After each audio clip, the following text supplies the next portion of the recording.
Hello guys, welcome है major sir की class में आप सभी व्यूअर्स का। आज की ये क्लास बहुत इंपॉर्टेंट होने वाली है। फ्रेंड्स, सबसे पहले मैं आगे बढ़ने से पहले एक चीज आपको बताना चाहता हूँ कि इंग्लिश को बहुत बड़ा हुआ मत बनाएं। ये बहुत ही इजी है।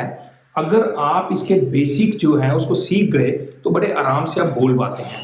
तो मैं आज की क्लास में आपको कुछ ऐसे सेंटेंसेस जिनको बोलते समय आपको हिचकिचाहट होती है, बड़े ही बढ़िया तरीके से सिखाऊंगा। और आपने इसको एक एक सेंटेंस को नोट करना है, और जरूरत पड़े तो बीच में वीडियो को पॉज करके आपने सेंटेंसेस नोट भी करने हैं।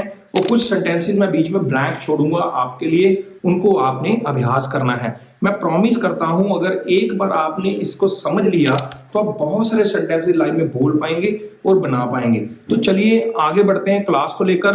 और आगे बढ़ने से पहले एक बात और कहूंगा कि अगर आपको मेरे वीडियोस अच्छे लगते हैं, इंफॉर्मेशन अच्छी लगती है, आप सीख रहे हैं, तो प्लीज जैसे आप सीख रहे हैं दूसरों को सिखाने के लिए लाइक, सब्सक्राइब और शेयर करना मत भूलें। मेजर सर को इंस्टाग्राम पे फॉलो करें और यूट्यूब पे जाके घंटी वाला बटन दबाएं ताकि आने वाली इंफॉर्मेशन आपको टाइम टू टाइम मिलती रहे। तो चलिए आगे बढ़ाते हैं क्लास को, अब आगे चलते हैं।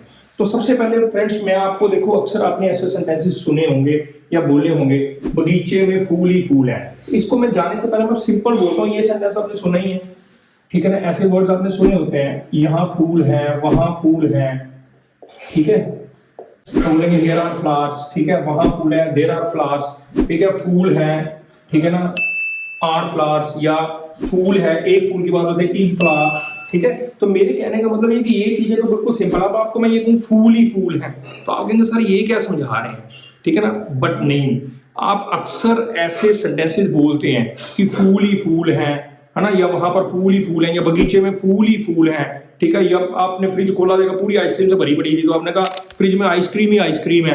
आपने जेब में हाथ डाला, ठीक है ना, आपने देखा पैसे ही पैसे हैं, ठीक है ना, तो आपने बोला जेब में पैसे ही पैसे हैं। तो मेरे कहने का मतलब, किसी वर्ड को जब आप रेपिटेशन दे रहे हैं तो आप ऐसे उसको दो बार फ्लावर फ्लावर नहीं लिखते। इसका मतलब एक्चुअली बेसिकली आप समझें होता क्या है। इसका मीनिंग ये है कि फूलों के अलावा वहां कुछ नहीं हो, फूल ही फूल है बस, ठीक है ना। तो इसको इंग्लिश में जब हम बोलते हैं, हिंदी में ये आपको बिल्कुल एक अलग सी सेंस दे रहा है, लेकिन जब आप इंग्लिश में बोलते हैं तो इसका सेंस कुछ अलग हो जाता है। तो मैंने सबसे ऊपर स्ट्रक्चर लिख रखा है आपको समझाने के लिए, ताकि हम अच्छे तरीके से प्रैक्टिस कर सकें। ध्यान से देखिए, देयर इज नथिंग बट, कि और कुछ नहीं है, पर क्या है, जो भी आपका नाउन होगा, मान लीजिए आपने कहा आम है, वहां पर फूल है, वहां पर कांटे हैं, पानी पानी है, कुछ भी जो भी आपका नाउन होगा वो आएगा, या कोई और अगर अदर वर्ड्स बच गए हैं तो, ठीक है, जिसे हम ऑब्जेक्ट भी बोलते हैं, या लास्ट में जो सेंटेंस का पार्ट होता है।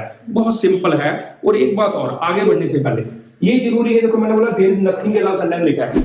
अगर आपको सेंटेंस पास्ट की सेंस दे रहा हो, जैसे वहां फूल ही फूल थे, वहां कांटे ही कांटे थे, वहां पानी ही पानी था, ठीक है, या उसकी जेब में रुपए ही रुपए होंगे। आप समझे ध्यान से। अगर मान लो है तो आप यूज कर रहे हैं इज एम आर, ठीक है। और अगर मान लो इज यूज कर रहे हैं, मेरे कहने का मतलब ये एम आर की यहाँ जरूरत नहीं पड़ेगी, ठीक है। अगर जरूरत पड़ेगी तो अभी let you know, but otherwise there will be no need. तो आप इज यूज कर रहे हैं, अगर पास्ट है तो आप वाज यूज कर रहे हैं, और अगर फ्यूचर है तो आप विल यूज कर रहे हैं, ठीक है। इस बात का ध्यान रखना। बाकी सेंटेंस स्ट्रक्चर सेम रहेगा, यानी कि यहाँ पर अगर पास्ट होगा तो देयर वाज नथिंग बट हो जाएगा, है ना। अगर मान लो फ्यूचर होगा तो there will be nothing but हो जाएगा, ठीक है। ओके, तो चलिए अब हम आगे बढ़ते हैं। Let me start with the practice. मैं एक एक सेंटेंस को आपको बताऊंगा, अपना कॉपी पेन हाथ में रखिएगा, मेरे साथ साथ प्रैक्टिस करिएगा।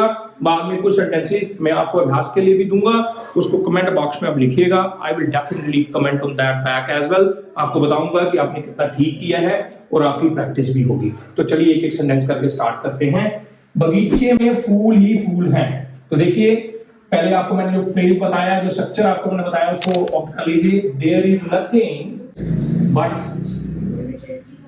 फ्लावर्स, फूल ही फूल है, ठीक है। ओके, जेब में पैसे ही पैसे होंगे, ठीक है। तो अब हम मिलकर प्रैक्टिस करते हैं। There will be nothing but money in the pocket. Okay, very simple. चाहे आप साथ साथ में लिखते भी जाएं, चाहे नोट भी करते जाएं। वहां पेड़ ही पेड़ थे, fine. There was nothing but trees, there was nothing but trees, fine। वहां कांटे ही कांटे थे, there was nothing but thorny, fine। बगीचे में आम ही आम है, there is nothing but mangoes in the garden, okay। समुद्र में पानी ही पानी था। There was nothing but water in the sea. Okay, next हमने कहा फ्रिज में आइसक्रीम ही आइसक्रीम है। There is nothing but ice cream in the refrigerator. Fine. तो फ्रेंड्स, आपकी संतुष्टि के लिए बैग में किताबें ही किताबें हैं, उसकी जेब में रुपए ही रुपए हैं। तो आपके अभ्यास के लिए कमेंट बॉक्स में लिखिएगा। Thank you very much. Information अच्छी लगी हो तो don't forget to like, subscribe and share. Thank you.